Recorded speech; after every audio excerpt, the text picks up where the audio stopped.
उपहार दिया और कार्यक्रम को सुचारू रूप से चलने में सहयोग किया। आप सभी का बहुत बहुत आभार। भोरारी का समय है, 4 बज जाला। जब 4 पर सुई जाले तो गीत संगीत का स्वर सप्तक से हट के भैरवी स्वर की ओर जाता है।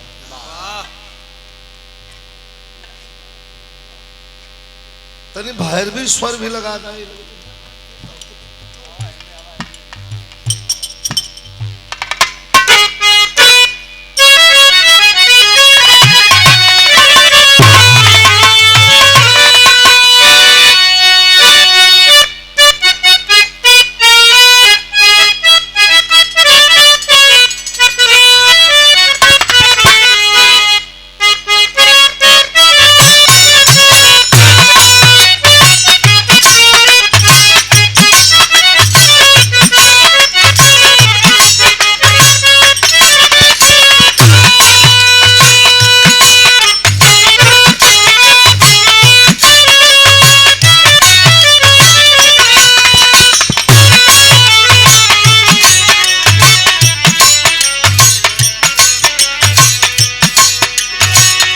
ओके बोलने के बाद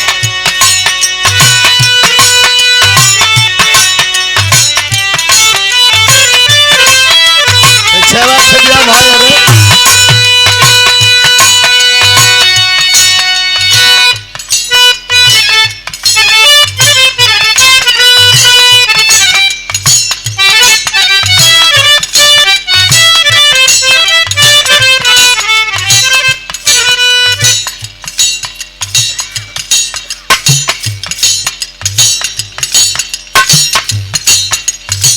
भैरवी स्वर महेंद्र।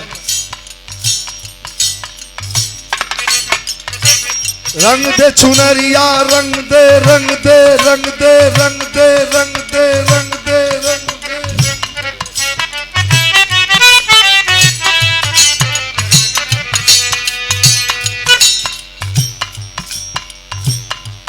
रंग दे चुनरिया, रंग दे चुनरिया मोहे, रंग दे चुनरिया, रंग दे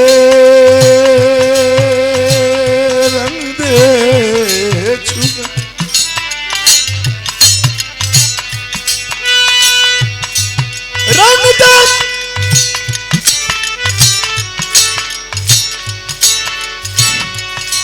रंग दे चुनरिया,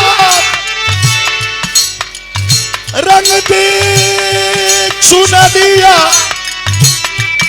रे रंग दे चुनरिया। अरे श्याम पिया मोरी, रंग दे चुनरिया।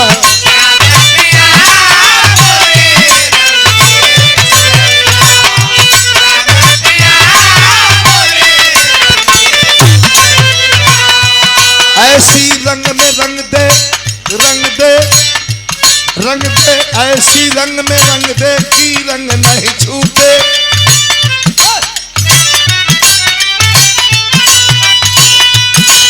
ऐसी रंग में रंग दे कि रंग नहीं छूटे। अरे धोबिया धोले चाहे, धोबिया धोले चाहे सारी उमरिया, रंग दे चुनरिया। अरे श्याम पिया मोरी, रंग दे चुनरिया।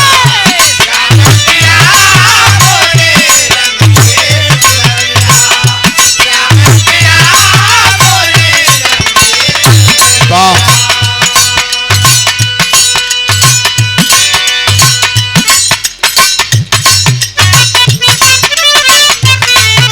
भोरारी है, भोजपुरी का गीत है। उमर 19 गईल, अरे उमर 19 गईल, जियल मुश्किल भइल।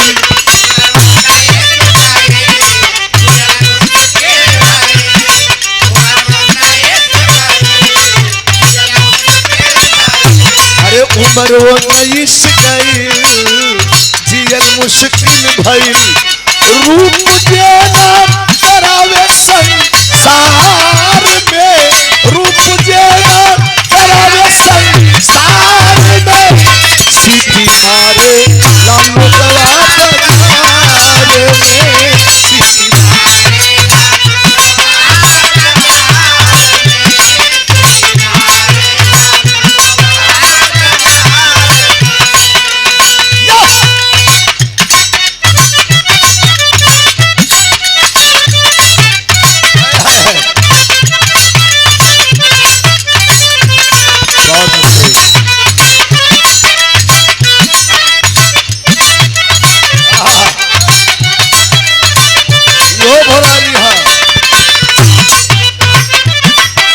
अरे चबले न खाई हम खा लेना खाना, कोई न खा लो तो करे ले माना,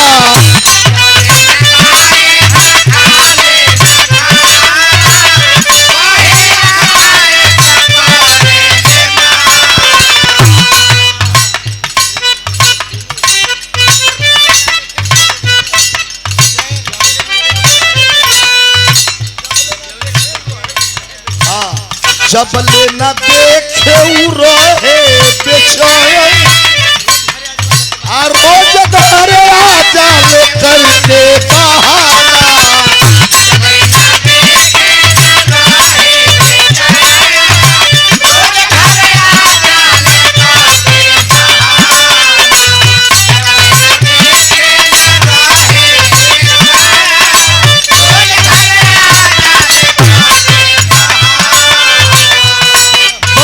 फूल हमारा मनवा के ऊपर, बन के फूल हमारा मनवा के ऊपर, इधर रात दिन झोले, एगो पिया ऐसन पगली हो, अरे जवन हमारा अरे एगो पिया ऐसन पगली हो, जवन हमारा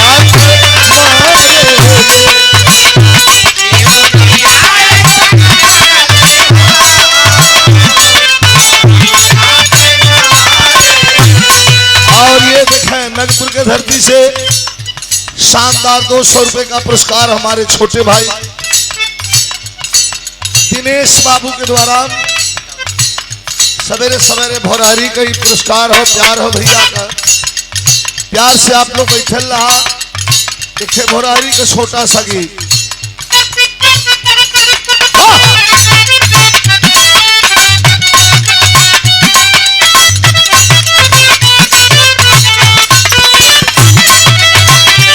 पापियों के पाप धोते धोते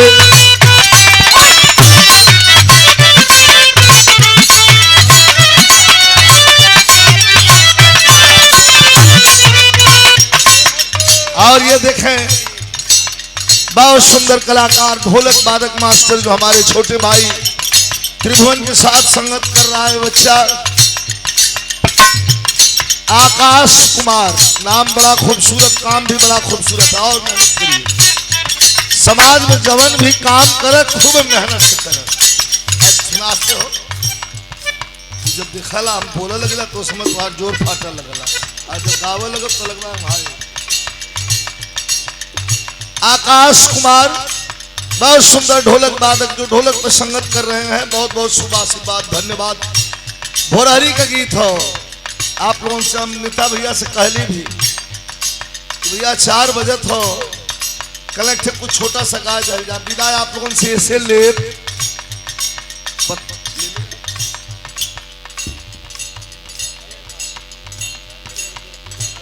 रात भर पुरस्कार दिलन हमारे राम निहोर यादव भैया समाजवादी पार्टी हमार भाई हूं बैठल जाते सही ब्रह्म बेला का गीत हो, ढेर बड़ी नहीं 4-5 लाइन का गीत हो। एक बाद आप लोग से विदा ऐसे ले रात आज के रात्रि के बिहार बहुत बिहार भीतर बसरवा लगभग जाए को तो गया के आगे थोड़ा 2 घंटा आदमी जाइए खान पान ध्यान स्नान करिहन ओकर बाद निकल जाइए प्यार से बैठ जाए जा। ब्रह्म मुहूर्त का गीत, ब्रह्म बेला का गीत एगो छोटी से आप लोग के हम सुना दें।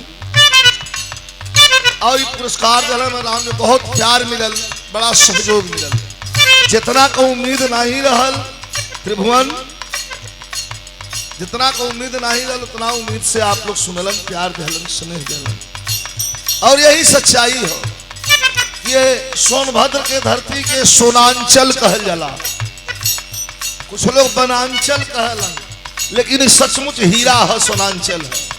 यहाँ का हर एक चीज यहाँ की नायाब है। त्रिभुवन कहलन कि हो हम बता दे।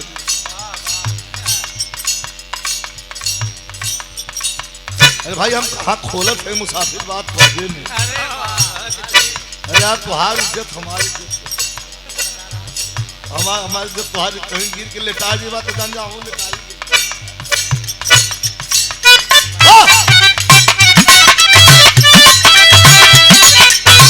अरे लड़कों की करके शादी बस एक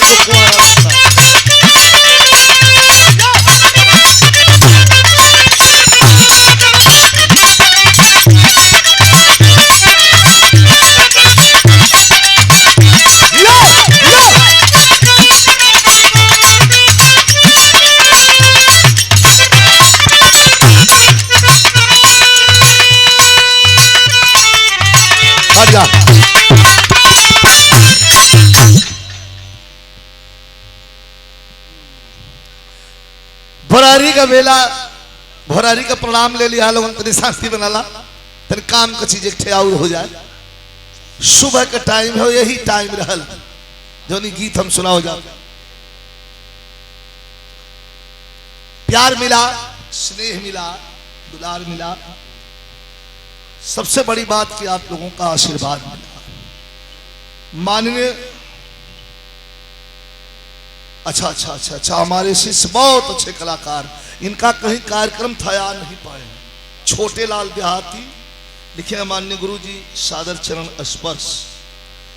आपका शिष्य ये गौरवा की धरती से छोटे लाल देहाती में नहीं आ पाया, हमारा प्रणाम स्वीकार कीजिए पुरस्कार के रूप में। शुभ आशीर्वाद, धन्यवाद। बहुत अच्छे कलाकार आपके इस वनांचल के रहने तुम्हारा देश कोई बात हम इससे 50 खाची आओ। अच्छा ठीक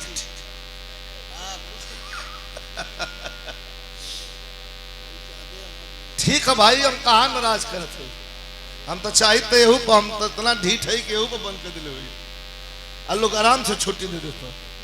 लेकिन अब आप लोग बैठल हुआ तो इतना बड़ा पाप भी हम न ले। और हमारे हर कलाकार का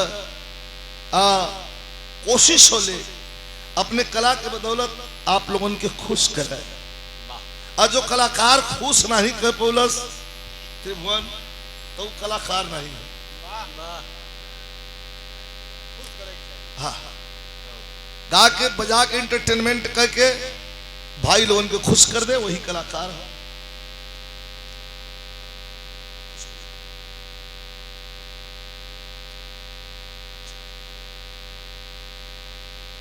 और ये देखिए शानदार पुरस्कार।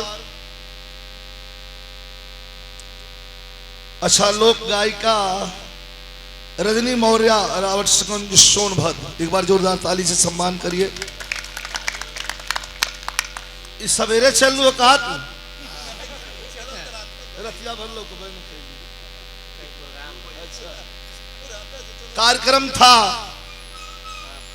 अपने कार्यक्रम से होकर यहाँ आई है रजनी मौर्य जी, रावटगंज सोनभद्र से। ये 200 रुपयों का पुरस्कार दिए हैं, बहुत बहुत धन्यवाद। अच्छा, तो उतना ढीठ ही जो ना समियाना वाला भी है, रात भर 71 अग्नि बहलस नहीं है कि ये बत्ती आके मुंह हमारे छेक लेते हो। हाँ भैया घिचरे रहा, क्या करवा। हमें लगा था कि यो जरमिए पका तब ना सुना था, तो ऊपर रहा तो के सुना।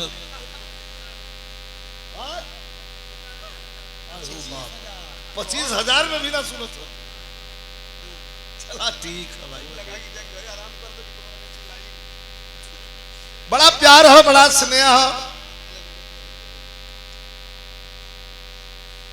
एक गीत के तरफ आप लोग इनके लिए चलत है।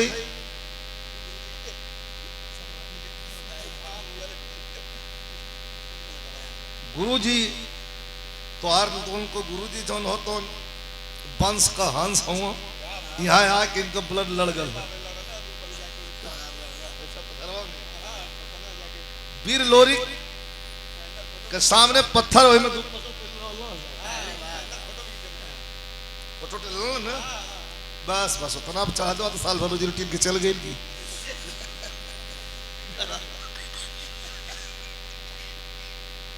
जरा का गावे क्या बतावा।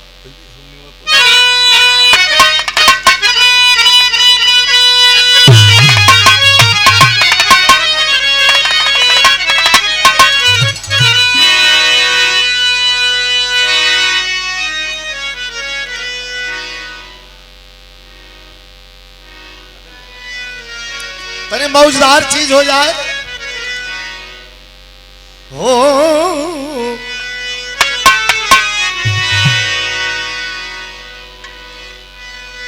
भोज राजा के दरबार में सज्जनों, ज्यादा नहीं 10 मिनट भैया भी ऐसे करना खुश कही के जाया अल्लाह। तो शिक्षाप्रद बात है, बुद्धि बड़ी की भैंस।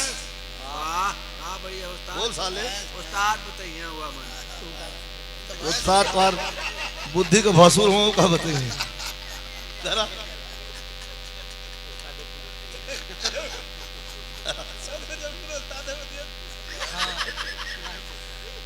ठीक है करना तो तू जब कुल उस्ताद बताए तो तू का ठीक करेगा। धरिए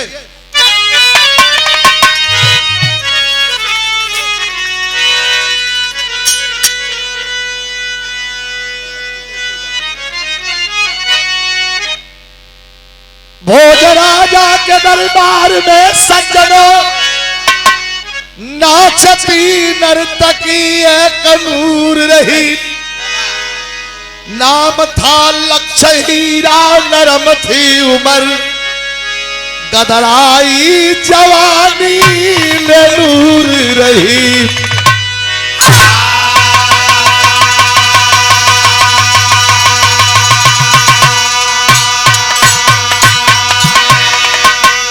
क्लासिकल भी रहा, छोटा सा लेकिन क्लासिकल। राजा भोज बड़ा धर्मी, बड़ा न्यायी, बहुत प्रतापी रहलन। राजा भोज के दरबार में एक एक रतन रहलन।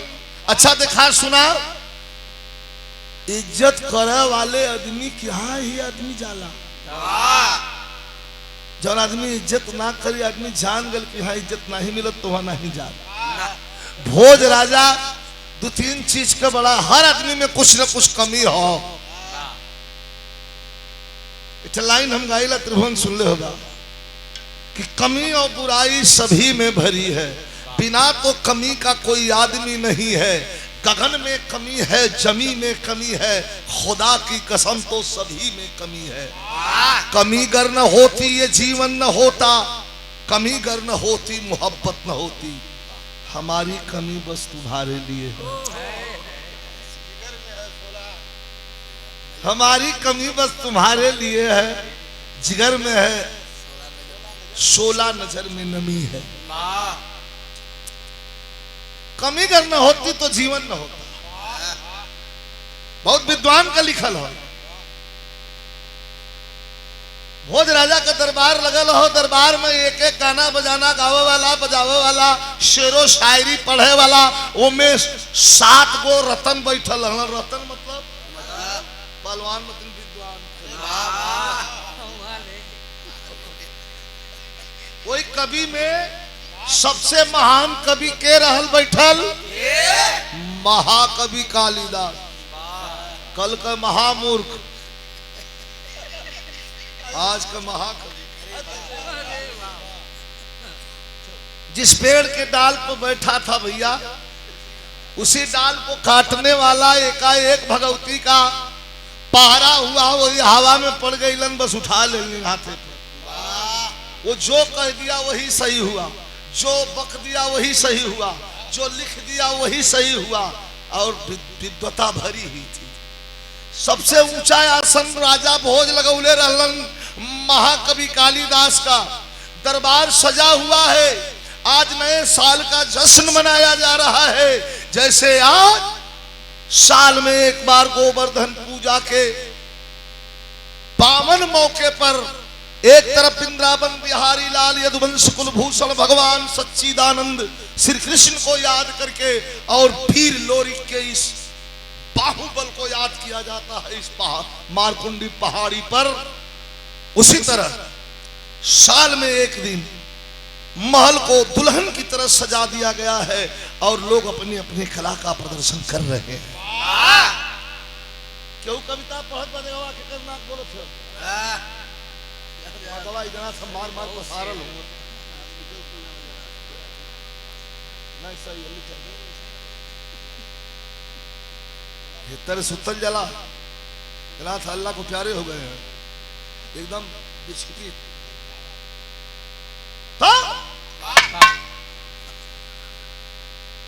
क्यों आयल तो कविता पढ़ लगल तीव्र से तपस्वनी में तैरती थी तार तार तार तम में तोड़ चल पड़ी है जोगिनी व्रती ती भली थात थथमतात थाम थाम दे दबे दबे दिलों से तो इच्छा भली सुलाभती।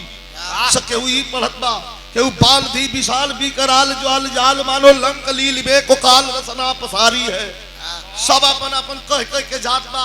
महाकवि कालिदास राजा के बगल में बैठल रहलन, कहना तनी नाच गाना हो इतना बड़ा बड़ा बार और बड़ी बड़ी दाढ़ी है तेल लगा के एकदम करिया खैले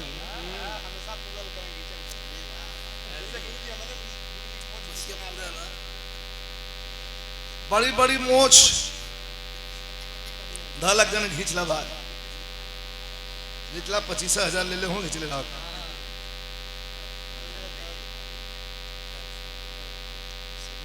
लोग कहाँ से पर हम पूछली देखली है राय बात होत रहे है यही का होत रहे कहा दिखाई लोग हमारे बन बहुआर के धरती से बिरहा के कलाकार राम शीशो पप्पू के ओर से ही पुरस्कार मिलल हो पूरे टीम के प्रणाम हो बहुत बहुत तो कहले हम लोग गीत गावा जात रही कहता तो कभी भी लिखत हूं इसे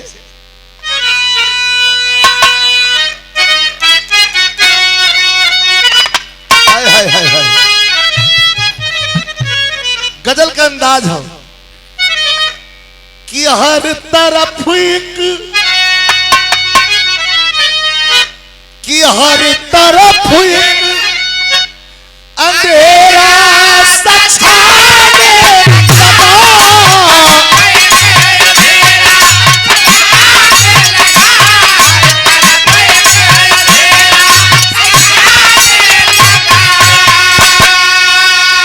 लाइन देखिए त्रिभुवन कि हर तरफ एक अंधेरा सछाने लगा के रुख पे झूठे की दीवार मची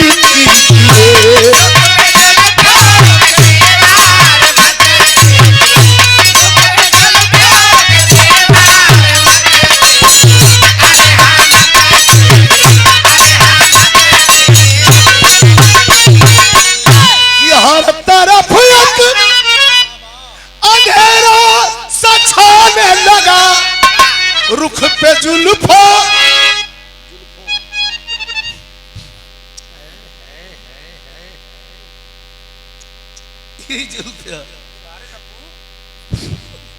कि रुख पे जुल्फा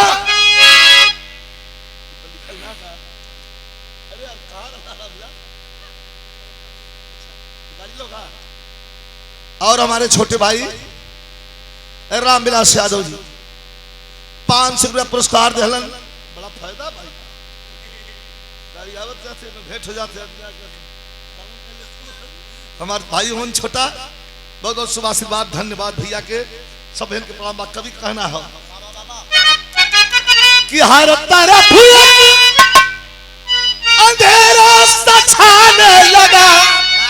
रुख पे जुल्फा की दीवार मत कीजिए, रुख पे जुल्फों की दीवार मत कीजिए। आशिकाना है कि दिल पे काबू,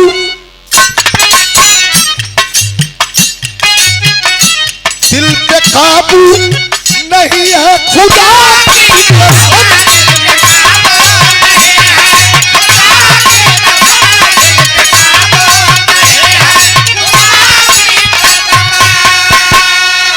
त्रिभुवन तो से कहा गए इकुल गजल जहां का जाओ तला वहीं गावल रखो कि दिल पे काबू नहीं है खुदा की कसम, आज मिलने से इनकार मत कीजिए।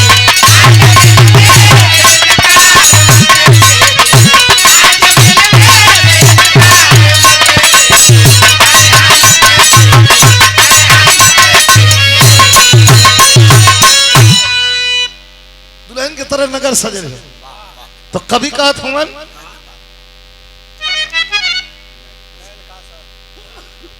कि नैन का सर, नैन का सर मतलब बक बक, नैन का सर, नैन का बाण। चलो बतौता फिर वे गए कि नैन का सर चला दे कोई महबूबा,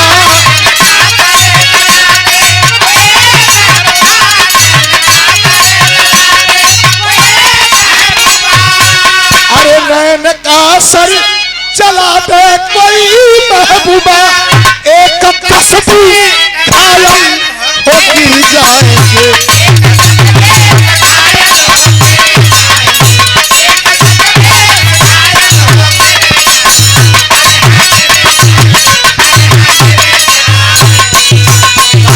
शुरुआत हो गई, राज दरबार में एक दिन हुआ जलसा भारी,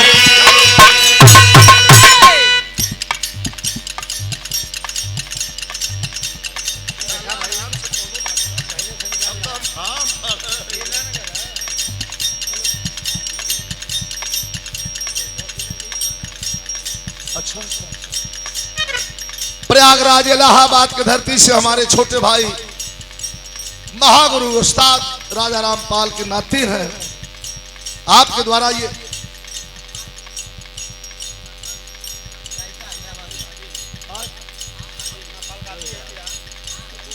बच्चा पहले पुरस्कार कलाकार रंगीन होवे करल, जो कलाकार रंगीन नहीं है तो समझ लीजिए बिना नमक का फीका है। उस्ताद के प्रणाम चला तोरे भाइयों भाभी के हमारे तरफ से यथा उचित पहुंच जाए प्रणाम, जैसन हो वैसन ले ली।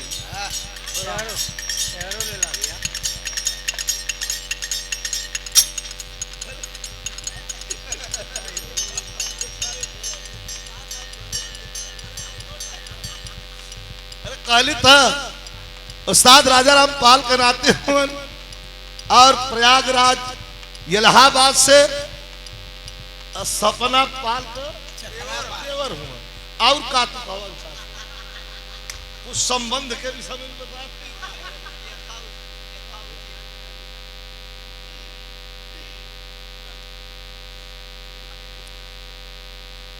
और ये शानदार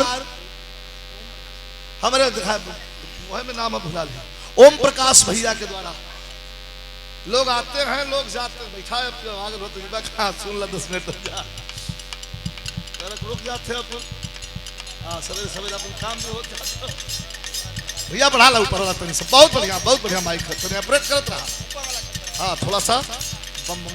वाह जय लक्ष्मी सभी रमा लोगों ने जाओ था भरत हुआ यार, का बात ये आदमी का कर जानत हुआ ये से देत हुआ कि कहीं भूलवा न छाप के जा के जा, वो हम बुझते ही ना। बैठ जा भैया। ओम प्रकाश भैया के द्वारा ये 700 रुपया पुरस्कार प्रदान कैलन है। भैया के हमारे प्रणाम पहुंचे और इधर से ये पुरस्कार प्रदान कैलन है हमारे वाल्मीकि सिंह जद्दू अखाड़ा अधौरा ब्लॉक दिघार, बहुत शानदार गांव है, गल है भाई। बिहार में कह गाँव ऐसा है गाड़ी खड़ा करके धोती उठा के ऐसा पहुंचबा हवा पहुंचबा तो गावा लग न रहबा तो तू काछा में दवाई लगेगा गईबा चलवा दे कम से कम 4, 5, 6, 7, 8 किलोमीटर। दरबार सजा रहो मास्टर। राज दरबार में एक दिन हुआ जलसा भारी, राज की नर्तकी नाचे सभी बारी बारी। अच्छा नाच में देख ले अक्सर आबर खाबर टाबर लाबर जो होना तो पहले नचा जा एक नंबर होना जो टापर होना तो एक नंबर होना तो बाद में छोड़ल जा चोरावल राजा का पर्सनल राज नर्तकी। पहले राजा लोग एक पर्सनल नर्तकी रखा, रानी अलग रहली नर्तकी अलग रहली। तो राज दरबार में एक दिन हुआ जलसा भारी, राज की नर्तकी नाचे सभी बारी बारी। अंत में पारी लक्ष्य हीरा की भी आई है, उठी मद मस्त हिरनिया सिली लक्ष्य हीरा इतनी सुंदर।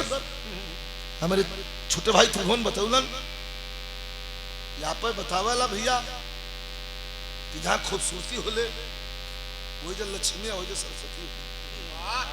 ठीक है तो अगरबत्ती देखेला को ना हुरा अगरबत्ती दिखाला पूजा कहला तो नेत्र बहुत कहला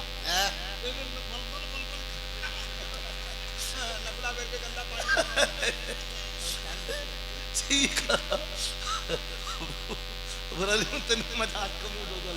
फिर राजा का पर्सनल नर्तकी उठल तो इतना भैया बैठल हुआ पश्चिमी सभ्यता पश्चात शैली में कपड़ा का तो हद हो गए कम कपड़ा।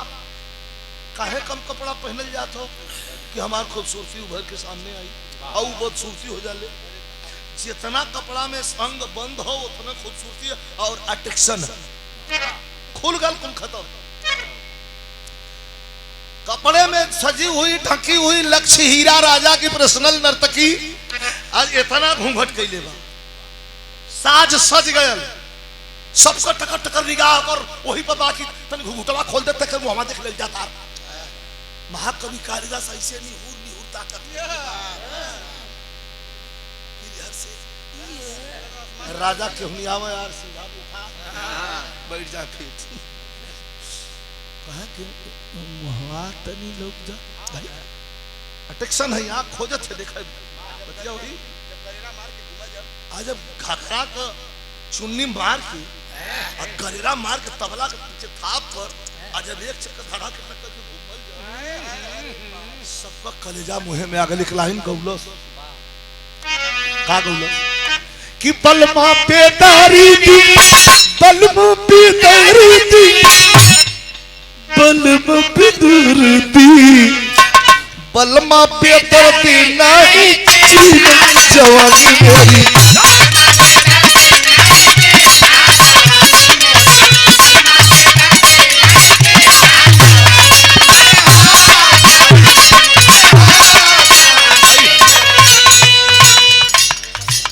मेरी हारमोनियम थोड़ा सा बढ़ा है गावत है नजर बंद है चेहरा बंद है गावत है गजरा की कीमत गावत है कमर पर धीरे धीरे चलत है गजरा की कीमत गजरा की कीमत नजरिया से पूछो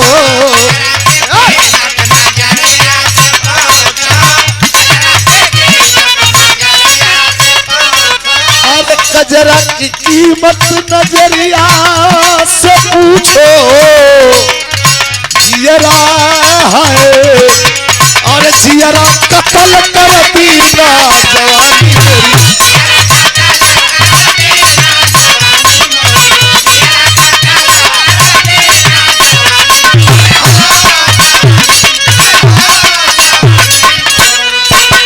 और फिर ये 200 रुपए का शानदार पुरस्कार हमारे भैया ओम प्रकाश भैया की। दूसरी लाइन अब महाकवि कालिदास से बर्दाश्त ना होता कह रहे यार ए राजा कहां कलम मुंह खोलो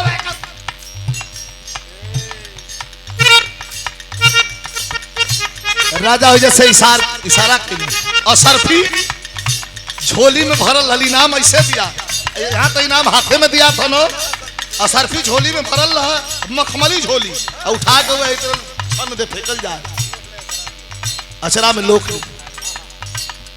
राजा कहला कि महाकवि कालिदास परेशान वो मोहवा देखा कि हमार तो पर्सनल नर्तकी हो, कहला कि अरे भाई तनी इनाम भी लेवे के हो, मोहवा खोलना। अब मुंह खोलला, अरे बाप रे बाप इतना सुंदर, क्या खूबसूरती ऐसी है। तब वही कहलस का तारे नाम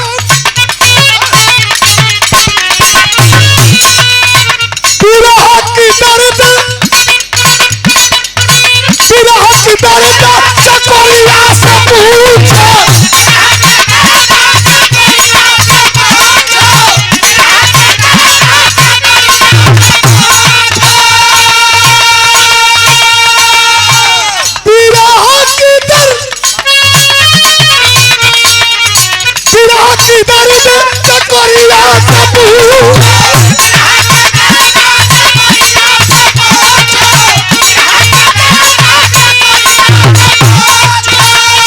चकोरिया से पूछो,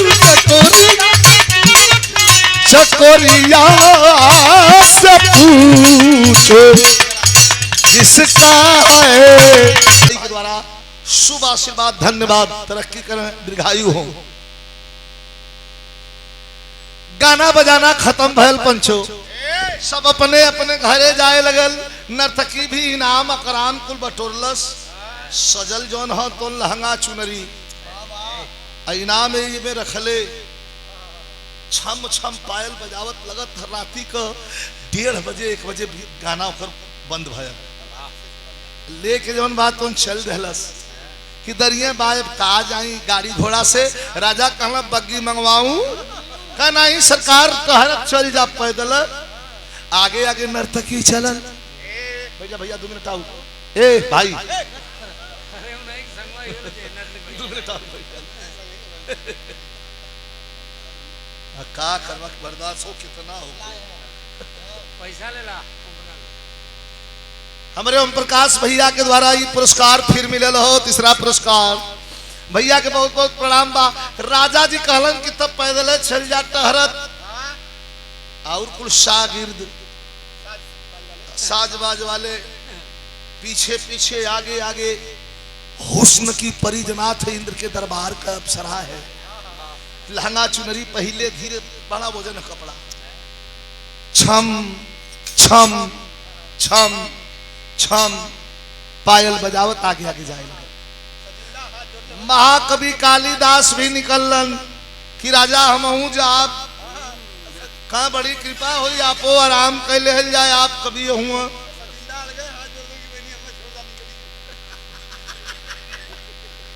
नहीं सजिंदा कहलन कि आपको जब आदेश हुई हो सकला कुछ नई गीत करी हलचल भी हो, रूम पर चलना, एक चाय पिया लोगन, जौन खाए कोई खाया पिया, और कुछ गाना बजाना हुई अपन सधावल जाई। चल रहलन आगे आगे, वो नर्तकी चलल पीछे पीछे सजिंदा चलन। अब यह मेन कांड हो जाता।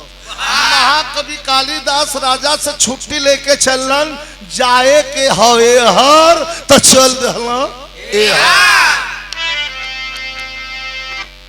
वही नर्तकी के पीछे पीछे जात जात जात जात नर्तकी घरे में पहुंचल। बड़का मिरर अर्थात शीशा, वही शीशा के सामने खड़ी हो गई, अपने आप के देख के अझूम के एक फेरा नाच का, वाह क्या मैं खूबसूरत हूँ। अतले पीछे महाकवि कालिदास इतना बड़ा एक थे पुस्तक ही में दबौले, यही तरह को तो गर्दनिया में तुम खड़ा है, कोई शीशा में ताकत हूँ। नर्तकी देखल डरा गए,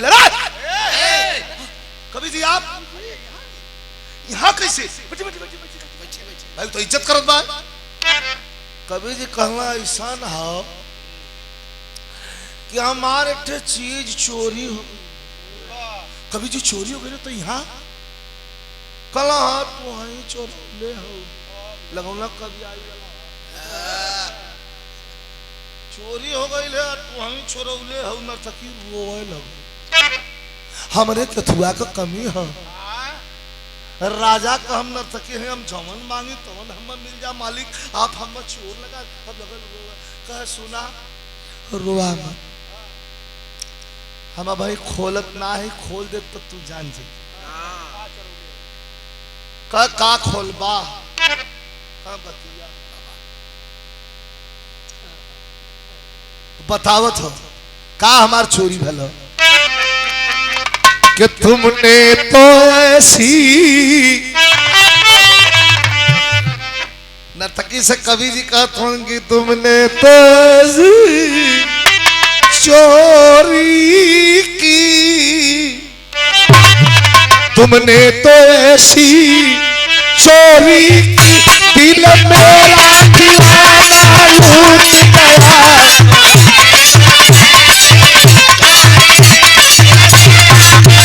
हो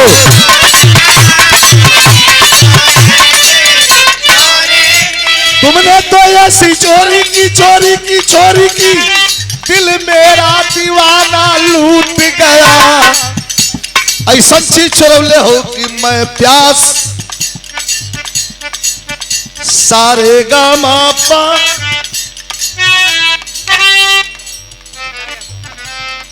नेता यादव जी 500 रुपया पुरस्कार दिलन भैया के प्रणाम लाइन देखिए तुमने तो ऐसी चोरी की दिल मेरा दीवाना लूट गया मैं प्यास बुझाने तो पहले बात कुल कहत हूँ लेकिन कुल कहत हूँ ए नर्तकी मैं प्यास बुझाने आया हूँ मैं प्यास बुझाने आया हूँ मेरा दिल दीवाना लूट गया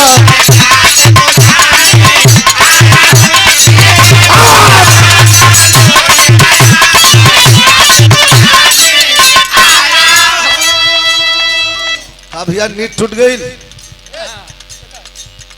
बैठ जाते ना और 5 मिनट बेटा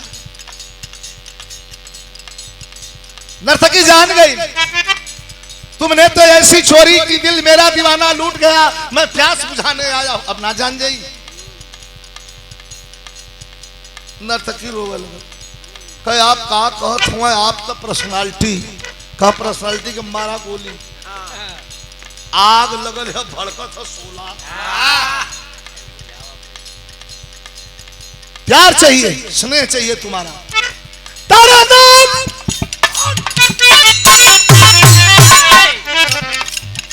तो भरस लक्ष्य हीरा बोली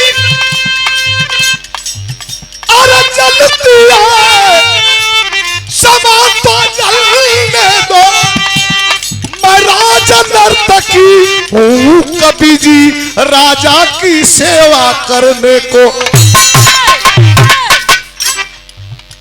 भर लक्ष्य ही भर अस्क मने आंसू भर अस्क लक्ष्य हीरा बोली जलती है समा तो जलने दो मैं राज नर्तकी हूँ कवि और राजा की सेवा करने को झूठा पानी बाबा गुरु अरे झूठा पानी क्यों पीते हो चाहे बौरान बेटा झूठा पानी क्यों अरे पीते हो क्या बुद्धि खजाना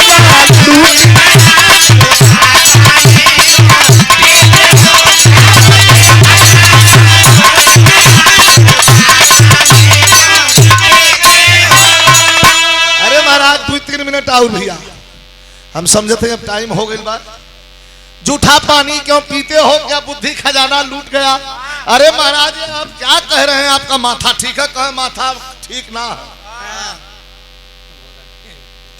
मेरी इच्छा पूरी कर दे अपने खूबसूरत जिस्म अपने संगमरमरी जवानी को मेरे हवाले कर दे अगर नहीं करोगी तो तोरे दुआरी पर जो नहीं बड़का पेड़ है में फसड़ी लगाई ऐसा आदमी देख लेगा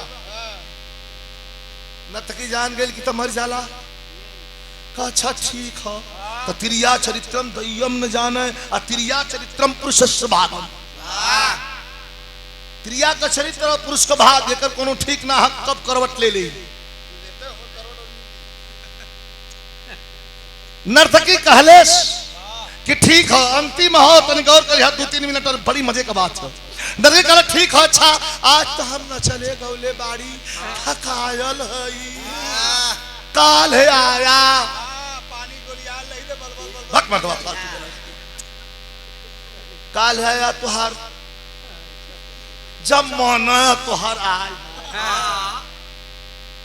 तेन साथवा अपन सूरा धलस कपड़ा पहन के कपड़ा छीलल अरे नहीं बड़े बड़े बार वही बार पे जो तुम कपार सुरा के अंगुली कर धलस बाल में अंगुली जहाँ कैलस हम महाकवि कालिदास के जैसे दलाल के जैसे वर्धन के करंट लगे वो तरह यार से वो कल तब काल है आई हाँ बढ़िया से नहा धो लिया काल आया इस संग मर बरी बदनी जवानी तोरे हवाले नहीं तो सुन कविवर की बात नर्तकी उन्हें छोड़ दे फंसा के ये सब काल आया पक्का न काल आई ना और मौत से काल की हो काल आया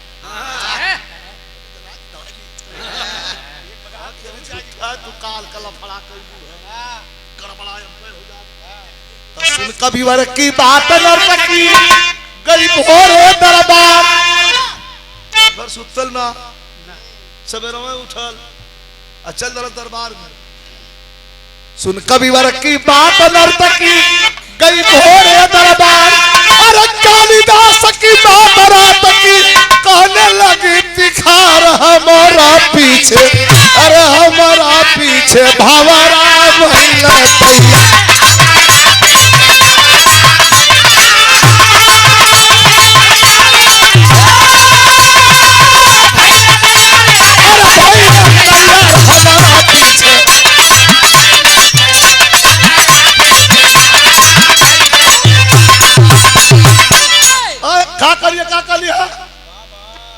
रोवे लगल कहे हमारा पीछे भंवरा भइला तैयार कहाँ रे कौन है रे उस पता ना वो सारे के तू हमार पर्सनल नर्तकी है कल हम चल रहा तो ये घुसेड़ के जान ले ले भाव कौन नाम बताओ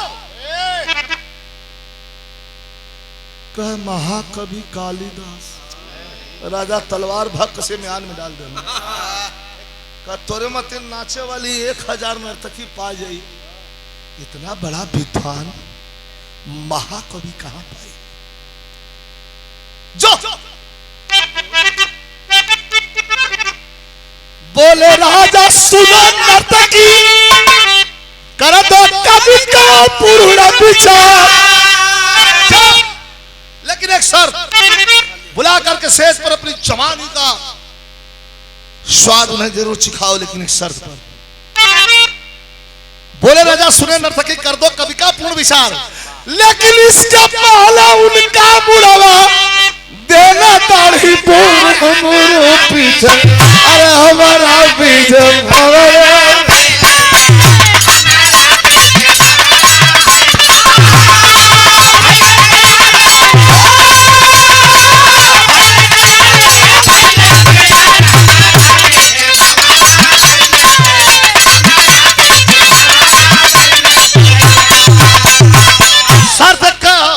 कवि जी तोरे कहा तोरे के हाँ कैसे समय बितावत हमें पहुंचल चाहत हूँ इश्क न जाने जात कुजात नींद न चांद जाने टूटी खाटा भूख न जाने झूठा महाकवि कालिदास इतना दुखित हो गए कि बस एक ही मन में उनके ललक है कि लक्ष्य हीरा को किसी तरह हम प्राप्त कर ले एक ही लक्ष्य हो सबेर भयल राजा कह के भेजलन तोरे के नावलन तो उनका बड़े बड़े बार बहुत प्यार करलन बड़ी बड़ी दाढ़ी एकदम 24 घंटा ऐसे पूरल करलन यह दोनों शर्त रख दिए कि अगर स्टेज पर आना हो हमारे जवानी का आनंद लेना हो तो ये दाढ़ी और बार की मुड़वा के मूछ की मुड़वा के आ जाए पट दे तो धर्म बच जाए इज्जत पीछे हट जाए जान दे दिया दाढ़ी बार ना मुड़ खुशी होके ना तकी चल झालस के तो हम बच जा करत हम चल झाल कवि जी और गए यार कवि जी जहां तो लगावत बाड़ा तेल साबुन लेके पुरवा में राखी दौड़ और जाते अरे मतलब फालतू मत देली पूरा ना चुपचाप बजाओ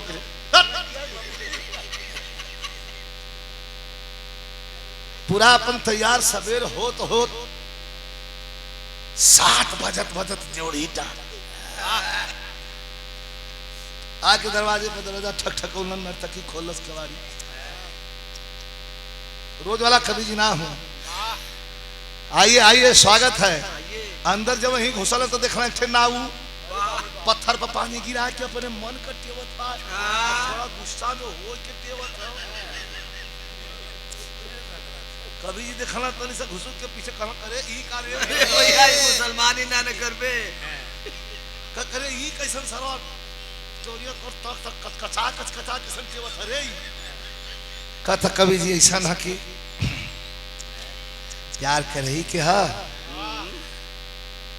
इतना बड़ा बड़ा आपका झोंटा बड़ी बड़ी दाढ़ी बड़ी बड़ी मोछ ये प्यार में बेगन ना डाली का कभी जी कहना तो ऐसे कौन प्यार से लेना देना कहनाई कुल कुल बनवाई बाहर बैठल मैं हजाम भैया के बोलौले है हाँ ये रगरत हुआ तब से कि कोनो तकलीफ ना हो ठीक से के धारो धरो दे बिहाने से रगरत हुआ बनवा देता तो आपके ही जवानी हम हवाले कर देली देखला ही पागलपना 1 मिनट ब्रेक ना ले ना जाके नौआ के हम बैठ गए इशारा करना खाना छील दे पागलपन दूसरा रहा नौआ पानी उठा के कटोरी पर से जब वहीं हाथ में लगलो तो एक लपाटा नौआ के मारे सारे नौआ कहले भैया मरला काहे खला चूतिया साले पानी का छिल तो मैं नहा के आओ भिजल छील खरा जल्दी हरा हरा हरा मार होई नौआ खुनसा के आधा कटला से आधा छीललस काट छील के आफू आफू करत बैठल अब तो नर्तकी के बाद चूक गई खरीदा धर के हिले लगनी कि अब पकड़ फोन का जमाना ना कि राजा के कह दी कभी केवाड़ी में बर्फी खिल्ली अनसा दिले होंगे और कहलू तो मार के अंटी हिक्का पर बैठ जाएगी पुरस्कार हमारे ओम प्रकाश भैया के द्वारा भैया के बहुत बहुत प्रणाम हो सब इनके प्रणाम हो कैलन 2 मिनट का क्षणिक आनंद हो ये आनंद का अनुभूति कैलन और जब प्रेम के सागर से गोता लगा के बाहर निकलना न महाकवि कालिदास तो ज्ञान हो गया सोचल गल कहा ओहो हमसे तो गलती हो गई कहा का गलती हो गई कह रही का हम का कर देली बतावा नर्तकी अपन चुनर पहनत बा कहे गलतियां तो है से ना भइले गलतियां अच्छा हम सका भइले तब नर्तकी कहत पढ़ के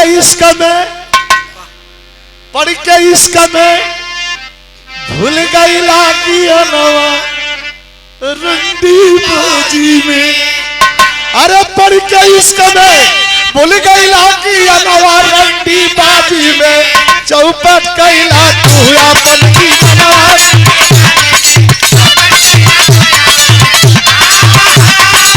कैसे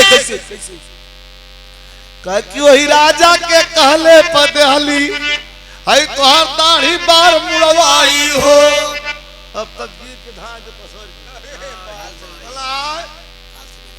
काल सवेरे दरबारे में होई है खुबा साहियो कहा कि दरबारे में अरे जईबा जब बिहानवा रंडी बाजी आ सबके लगवा छिकाई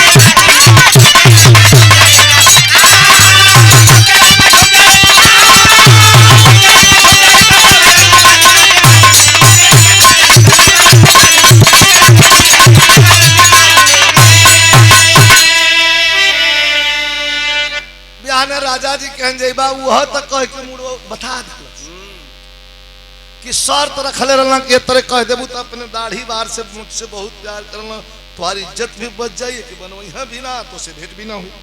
लेकिन यहाँ तो उल्टा हो गया, आप बनवा के अजौन कुछ रह लोग बना दिला काल तुहार बड़ी हंसाई हुई। अब महाकवि कालिदास के आंख से आंसू गिरे लगल, कहा कि जेकर इज्जतिये में रही उ जी के का करी, न मिलल हो तू तो नीबी के पेड़े पर जान देले होई, अब मिल गइलू तब वो अब चलत है अपन जान हम दे दे। नर्तकी के दया आ गई लक्षहीरा के कहलत कि तब हम आपको कोनो मदद कर सकीला का। कभी आदमी लगना तरकीब खोजे मदद मदद मदद कह हाँ एक ठे छोटी सा मदद कर देबू तो इज्जत और जान दोनों हम अपन बचा ले। कहा कवन मदद करे क्या कह राजा कब कहा उतर हथिया का जेबे करी कहा ठीक तो यहाँ तो ठे काम करिया कहा 1 मिनट खाली अंगनवा में उनके निहुरा के घोड़ा बना के और राजा के पिठिया पर खाली 1 मिनट बैठ लिया। हाँ अगर बैठ लिया तो खिड़की में हरियर फीता बांध दिया और न बैठ गया तो ललका बांध दिया तो हम अपन जानम दे। राजा पहुंचता हूँ माँ कभी कल दस गई ना अपने घरे बड़ा उदास हूँ खात कितना ना पता का हुई। और राजा आइलन हंसते नर्तकी से पूछना कि अरे क्या हाल है, हाँ पूछल जा मत कला बचौला कि दे दहला कला कुल छिलवा दहला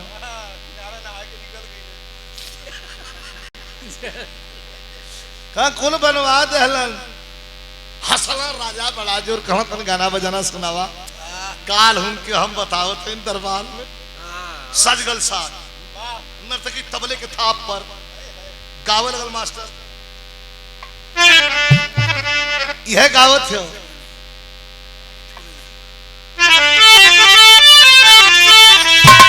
बनारसी ठुमरी हो दुनिया में कहीं ना गावल जाले, ये धरती पर कहीं ना गावल जाले, सिर्फ बनारस में गावल जाले बनारसी ठुमरी। कैसे बनारसी ठुमरी है मास्टर?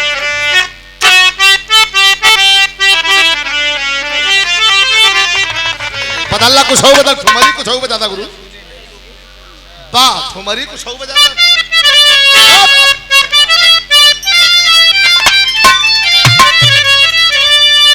हैदर भाई से हमार बिरहा जब बंबई में होखा तो ठुमरी हमार उनकर हो हैदर भाई गावा की हमार कहा माना हैदर भाई कि हमार कहा माना अरे राजा जी हमार कहा माना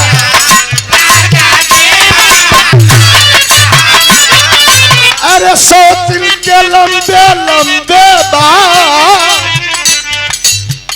100 दिन के लंबे लंबे बाल रे हमार कहा माना राजा जी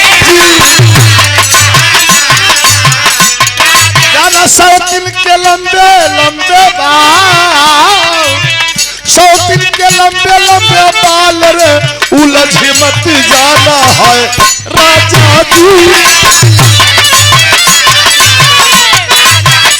हैदर भाई गाल जब तो हमार पार जाओ तो हम हैदर भाई दिखाई हो तो हम कही छूने नहीं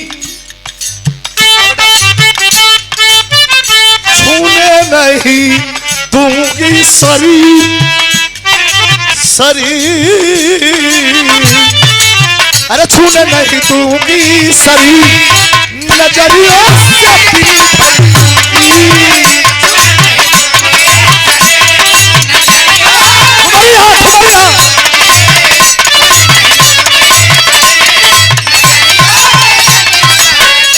नाच गाना होखल नर्तकी गावला पतरी कमरिया पतरी कमरिया कतिरिया चलवली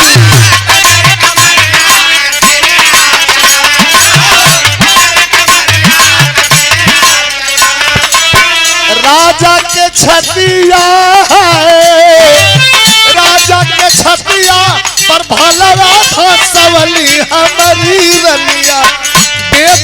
कल जवान पीर बेद है कल जवान पीर अरे नजरियों से जी भर दूंगी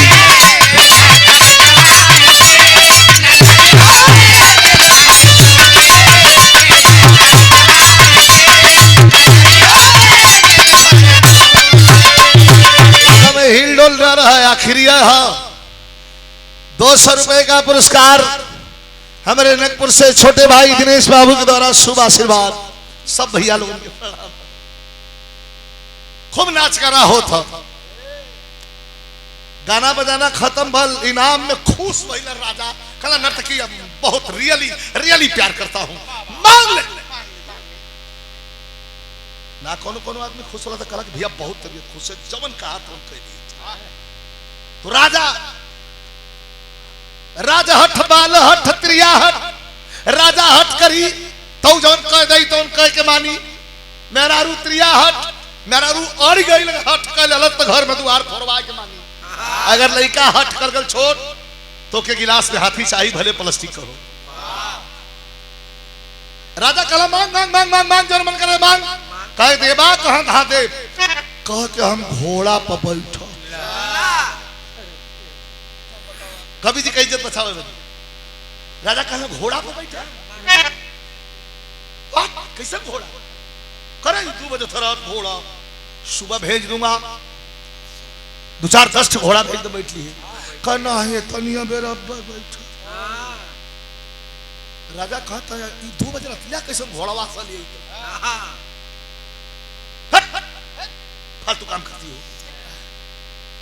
मेरा गंगा जमुना सरस्वती तुरंत बढ़िया मार बोल बोल बोल बोल लगा कहा इतना आप पते हम तैयार रहिला एक हमार छोटी सा बात ना मन ला। राजा कहला अच्छा रोआ मत घोड़ा हम मंगवा देते जाओ हम कहला उतना दूर का कर जइबा रहा है भैया का खैले हुआ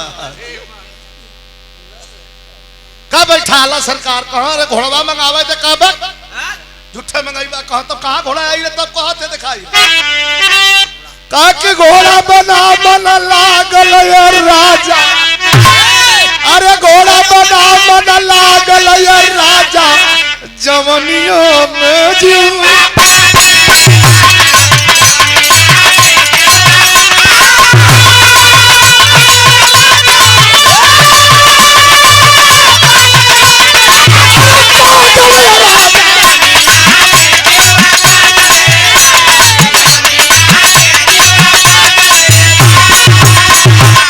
आखिरी लाइन हो तो घोड़ा बन जाए तो इसे खाली 1 मिनट तो बैठा।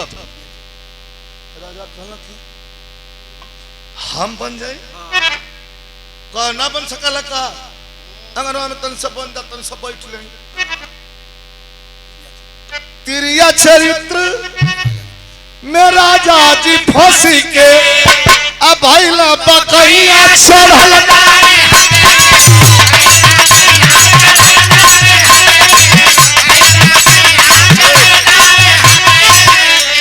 अरे दौड़न लगे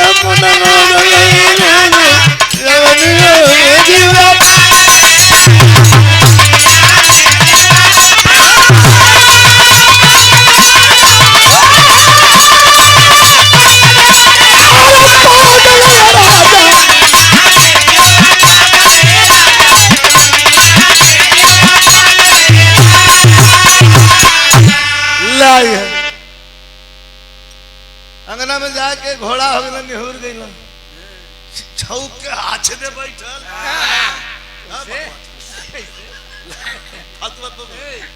लगला अंगना में राजा छल कैसे कैसे भैया अरे चले लगल त किट्टी छर्री रहा गला ठिगुना में कहा के आने बैठ उतर जा कहना ये 1 चक्कर आऊ गरमाई गई दिन 1 चक्कर आऊ दौड़ू कहे 1 चक्कर आऊ 3-4 चक्कर दौड़ा दलस बस छगुनवा दोनों छिला के जैसे ललका आलूआ रसुआ दे देला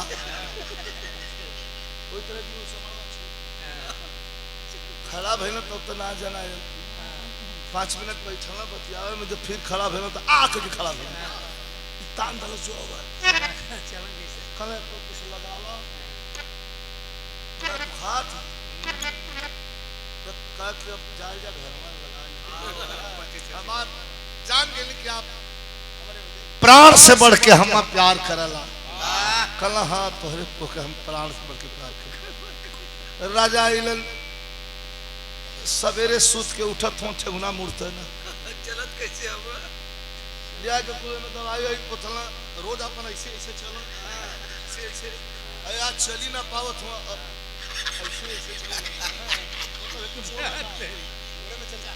अब मोड़े में चाचा हाय लगे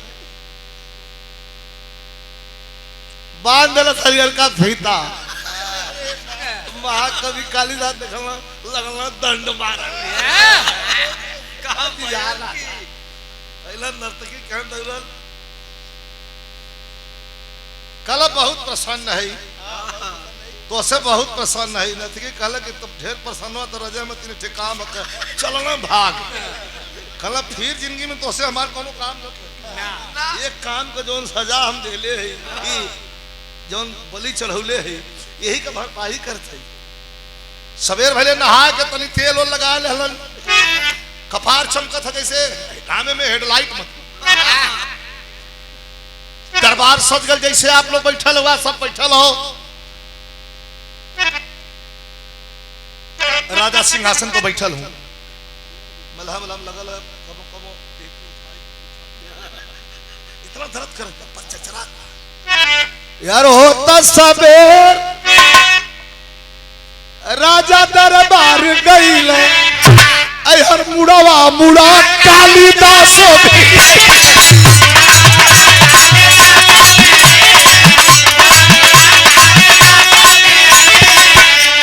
अरे पूछने लगे अनुराग लगे राजा यवनिया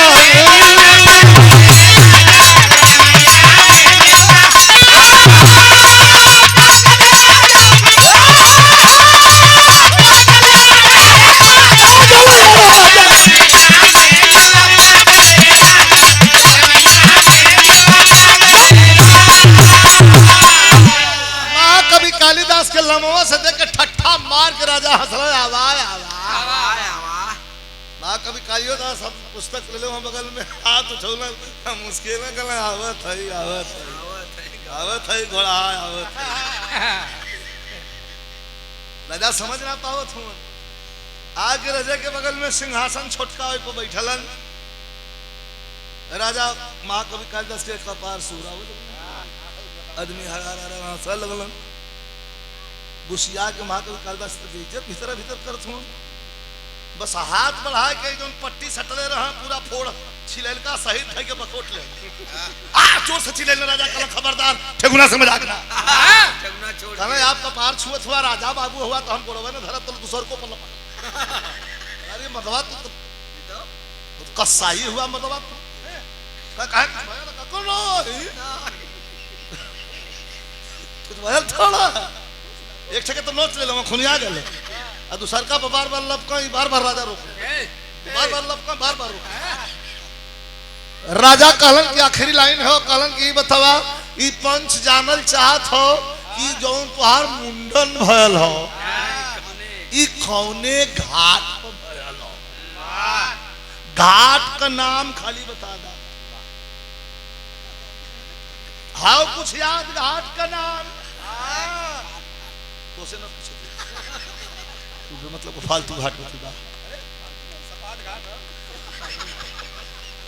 मुंह बचाओ थपरा छोड़ दो के तुम बताओ पागल के कोई घाट का नाम बताओ भैया कौन से बनल कौने व्यवस्था में बनल देखा था कि दाढ़ी बार मूछ खुल बन गए एक ठे बनल रहत एक ठे के स्टाइल समझे दुइयो ठे बनल रहत तीनों काहे बनल कालिदास कभी कहलन कि जाएगा बता दे तो तुहा दिक्कत होई हम दिक्कत हम कौन दिक्कत होई का तो है कई बार दिक्कत होई ऐसे ना अब जनता से कहवावल गला राजा कि पंचो कह दल जा बतावा कालिदास से पंच भी कहलन कि हां बतावल जा कवि जी कौने घाट पर बनल अच्छा एकाएक दाढ़ी बार मोछ हमारी दाढ़ी ओढ़ी रखले रही फिल्म कर जात रही भैया के ससुरारी में फिल्म में तो लगभग 2.5 करोड़ का फिल्म रहल। फिल्म कर जाते रहे, डायरेक्टर आयल देखल तुरंत फोटो सेशन भल ताकि सबसे पहले दाढ़ी और मोछ निकलवा दो।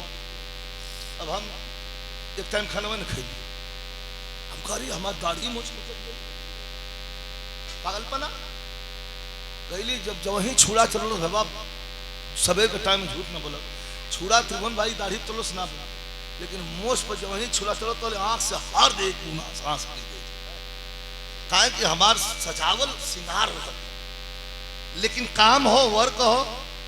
जब अब फिल्मिया में कहीं दाढ़ी का जरूरत पड़े तो पर्दे सारे लिया कि सब लगा दें, दाढ़ी वाला हो जाए। क्लीन जरूरत पड़े हीरोइन को मुंह करे के थोड़ी हटा दे, सब क्लीन हो जाए। हम कल यार ठीक है, बदवा में हम के मजा गलम के राय ना।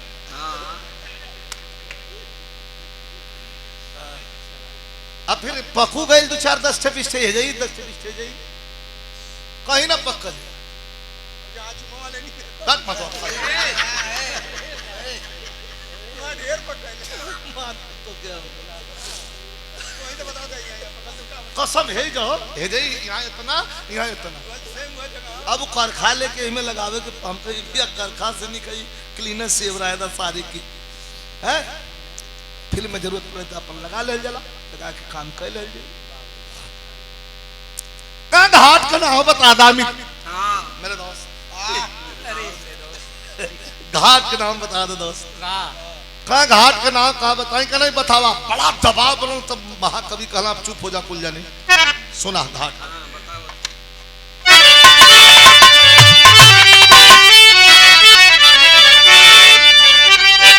अरे बोले कभी, अरे बोले कभी वही जब मुड़ायल मुड़ावा कहा, अरे बोले कभी वही जब मुड़ायल मुड़ावा था जहाँ रातिया का राजा दौड़ाल घोड़ा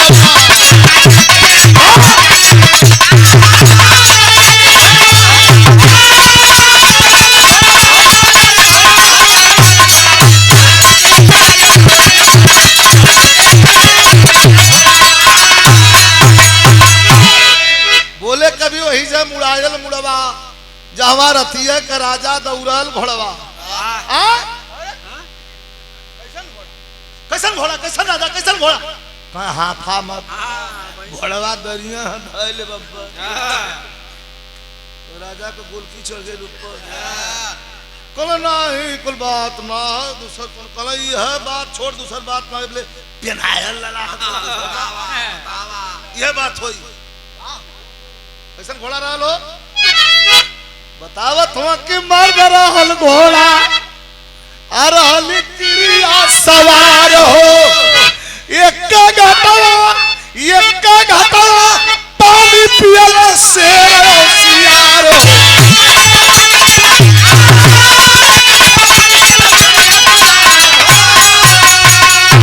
अरे वही जात हमारे कपड़ा पे फिरल बा छुड़ावत जावा रातिया का राजा दौड़ाल घोड़ा।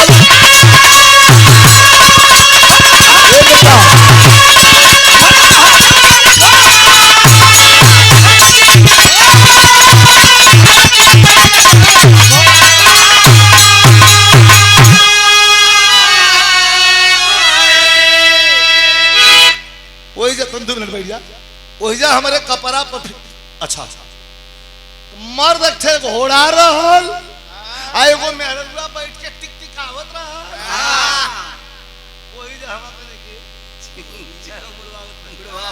अच्छा यो देखा घटवा एक रहल वही घटवा पर सियरो पनिया पियलस वही पर सेरो राजा कहलन यार कोई बात बंद करता कहलन नहीं यह बात कह दो यार इके पूरा कलप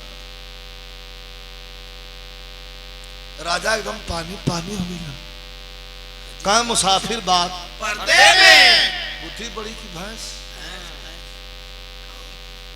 बात खुलल भी नहीं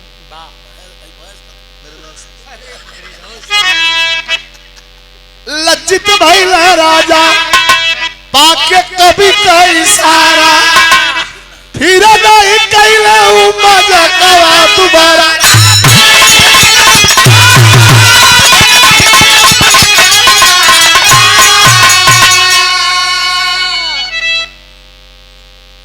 धन्य कभी बतिया के मारे पड़वा। अच्छा अजब सजल दरबार हो अजब सजल दरबार हो बाबू भैले बिहनवा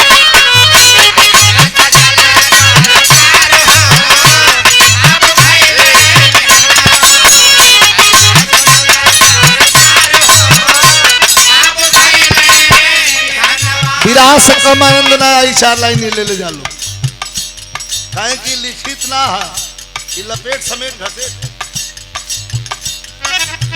मरकुंडी पहाड़ का छटा हो निराली चारों तरफ पहाड़वा पछौलस हरियाली लेके तलवार तीर लोरी कहिया अइले दुल्हन के कहले पजोर जमौल त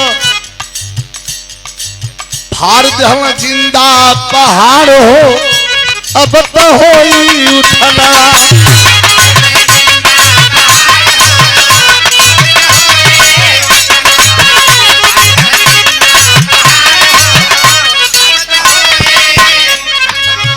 नेता भैया कमलेश यादव हूँ हमार छोटका भाई विजयी गवैयो के लिए बोलाई तीर्थराज प्रयागराज से त्रिभुवन यादव अइले दोनों गवैया जम के स्वागत खूब कैला कबीर भइला धुआंधार अब तो होई उठला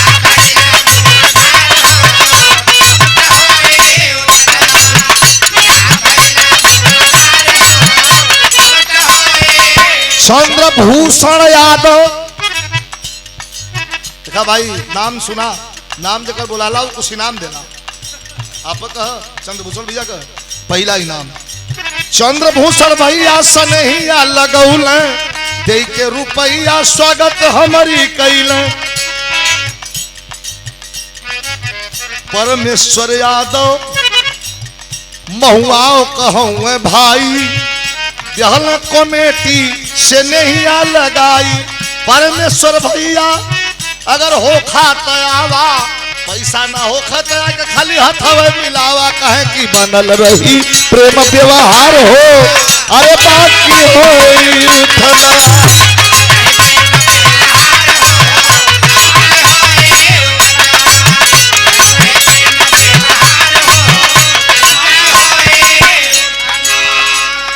परमेश्वर भैया कई नाम गयल आई कृष्ण भगवान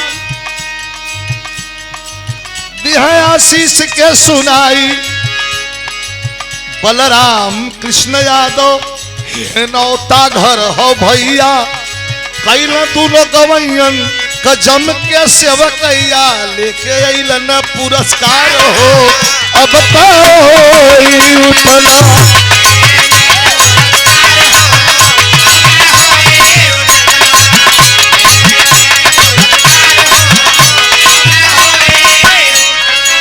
कमला यादव हम महुआव कर हवैया कमला यादव हम महुआव कर हवैया चमके गवैयन का कैलन सेवकैया कामता यादव एंड तिलया कमलेश यादव नेता महुआर वाले भाई फोन करके दोनों जन के ले हल बोलाई ऐसन प्रेम कर कि कुछ ना कहायल जैसे कहल वैसे आके खूब भी रहा गवायल बस बनल है प्रेम व्यवहार हो बाकी होई उठना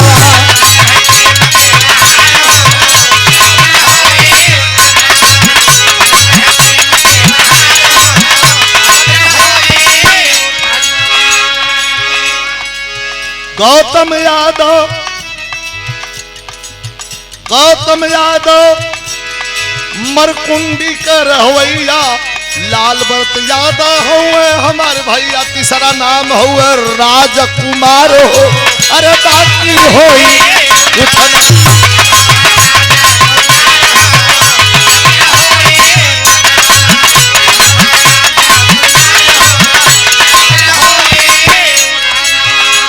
अरे दयाराम यादव प्रीतिया निभाई, जग्गा यादव जी देहल सबके जगाई, सब पंचन के हम सिरवा झुकैबे, होई कौनो गलती माफ करिहा बतैबे। हो तो सवेरे प्रकाश चली अइले, के इनाम स्वागत खूब कैले, पूरा कमेटी के भाई लोग के भाई, दोनों गवैयन का प्रणाम खूब सोहाई। भाई दिनेश नगपुर कर हवैया, 200 रुपया दिल कहल कि लेला गवैया कि भैया के मोर नमस्कार। अरे हो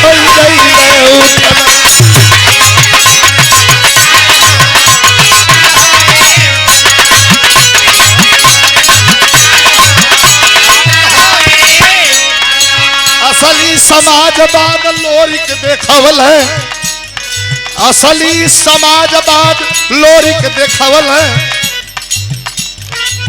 अजय धोबी के अपन गुरु बनवल, लड़के अखाड़े में जोरया जमवल है।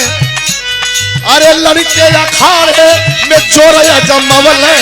ये एक दोस्तन के संगे लंगोटा चढ़ौला, उनका दोस्त रहला पठवा चमार हो। अब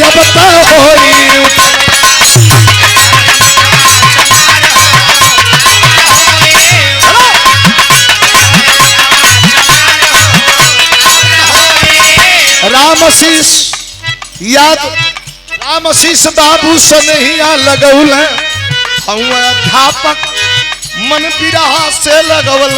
14 तारीख के अपने यहाँ बिरहा रखल भाई। विजय लाल यादव त्रिभुवन लगत है कि तुहार सोना जई है आई, ओ दिन होई पनिया फार। अरे बाकी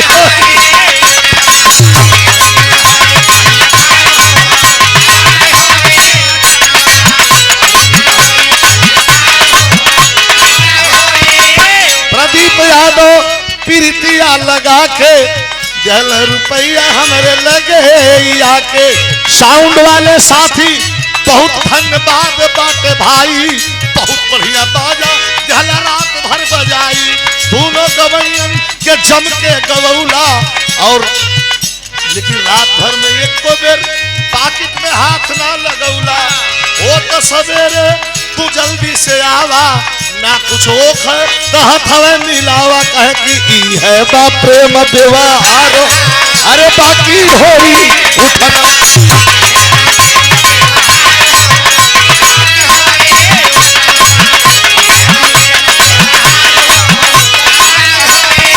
भैया सुनील, देखा हिला डला मत करा।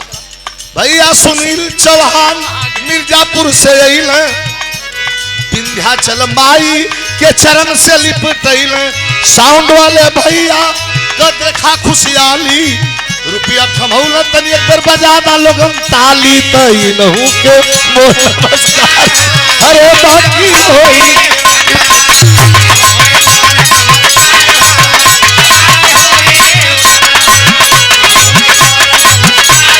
राम नरेश यादव खरा ही कर रवैया, आके थनौला भाले ला रुपया, देख के रुपया राम नरेश स्वागत हमारी कैल। विजयी गवैया सबके सिरवा झुकवल, त बंद होई बिरहा हमार। बाकी होई अब अरे भाई ना बंद कर दे खा लो। शैलेश यादव सनहिया लगौल, दे के इनाम स्वागत हमारी कैलन। लंबा उम्र ध्यान शिक्षा पर दिया, आ दूसरे का बात खूब गंभीरता से लिया बढ़ी जाई काहे कि यह हम का संस्कार हो अरे बाकी होई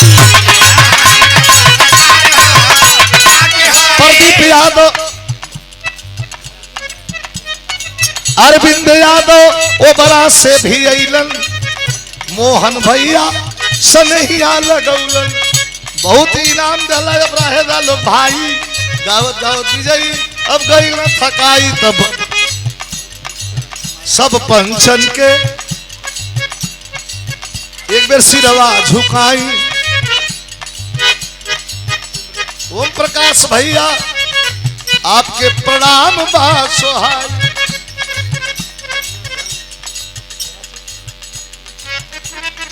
सोना सिंह नगपुर 100 रुपया थमौल हम तो कहती 14 वाला प्रोग्राम को बोला हटाओ अरे आज जाता होती तो कालिदास होती हम दाढ़ी बाल बनवाई सब पंचन के मोर नमस्कार हो अरे बाकी हो बोलिए जयकारा सदगुरु भगवान की ओम नमः पार्वती पते हा